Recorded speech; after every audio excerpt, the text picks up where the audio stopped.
Team, what we're going to talk about today here will be blogs. So this here is your main connection login screen. Go over here to apps, once you go into blogs and click here. Blogs are a little different than the forums and topic feature that we covered recently in the fact that you can post anything to anybody's blog within connections without having to be a member of the community that blog's located in, if that makes sense.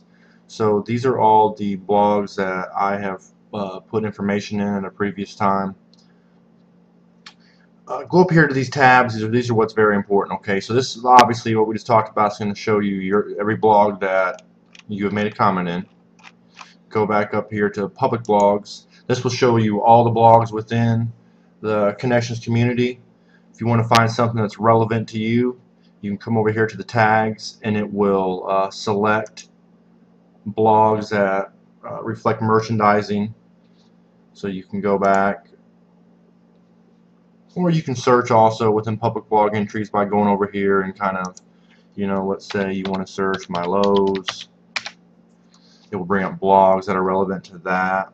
So the other tab up here will be my updates. So anything that another user has updated to any of your blogs will show here. Show them as received, show notifications sent by you. If you do want to set up a blog, there's two different ways. Okay, let's go back here to my blogs. Once the screen opens here, you can do start a blog. What this will do is start a sole blog out there, individual to whatever you want it to be. It will be open for other users within the connections community to be able to update to that blog, post comments about your blog, but pretty much what blogs are is to get your feelings and thoughts and opinions out there for other members to interact with. The other thing you can do too as well is go within anybody's community blog that is, let's just pick any right here. Well, there's ours. If you click here, this is our community blog. So like I said, any user from within the connections community can come here and post, as well as anybody from within our store. So if you do, you can look at the blogs that are recent to us. You can search all the blogs that have been done since we started here, and it goes more in depth. You can see the entire blog here. If you do want to start one, you just go up here to new entry. You'll obviously put in the title. Now if you've watched the webinar we kind of had on the forums and topics, it's relatively the same. But the biggest thing is, here's I just want you to be aware that you can add video, picture, everything to here as well. It'll be these tabs you see right here. You can insert a table, you can insert a link to another page, you can insert a picture, you can insert a flash movie.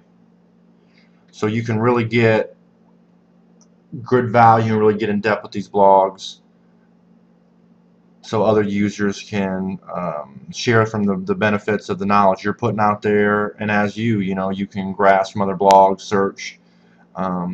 But they're most really valuable, I feel, really to utilize them within your community to really share good information with all your other associates, all the other managers too as well. To create a link within a blog, you'll need to first select what the URL is you'd like to go to. So let's come up here, we'll select a different page, go up here, highlight whatever selected as the URL is you'd like to go to. So we'll do that again. Right click here, go down to copy. You can also do Control C, click there. Let's go back to the blog you've created. You'll hit a link tab, which the link is right there. So what you've just copied, I want you to right click in that box again, and you can either from here do Control V on the keyboard to paste it, or just click paste there. So there goes the URL we just selected from the Market 1248 community page. And then let's say you just want to say what it is. It is a link to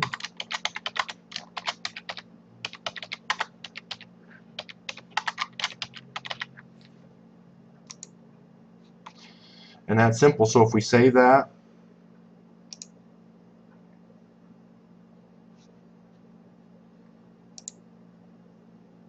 click there and you go right there. So it's real simple.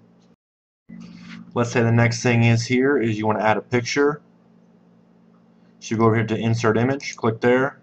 A couple different options.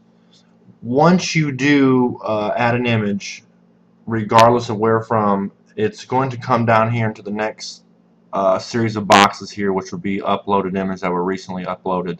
But let's go up here to add image from computer. You'll hit browse, and then what this is going to show up, I mean, pretty much just how typical computer usage is. Just go over here. These are pictures.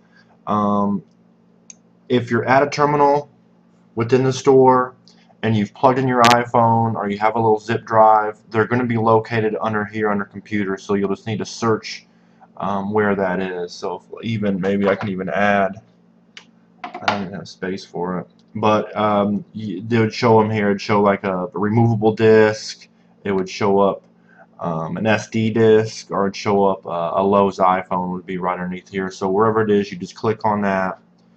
So I just want to put that picture in there. I'll say open, and that's what I want to do. Now here's the deal too. Look down here where choose layout. This will align the picture, align it from the left, centered right, and then how big you'd like to have it. If you just, usually I do centered and about 400 pixels and set it as a default. So if you set default, that means every time you'd want to add an image to a blog, that's exactly where that picture will come up on your blog every time you do it. So we'll say insert.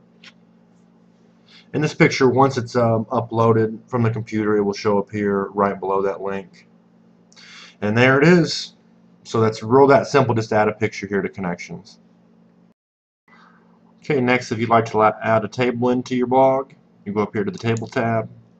This will be the default table that will come up.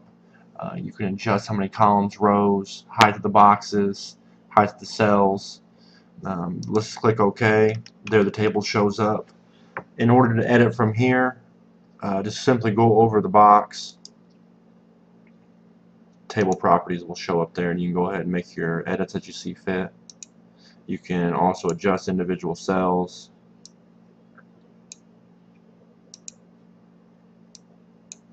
So make your edits you see necessary. Then once you do is just go inside there and you can add whatever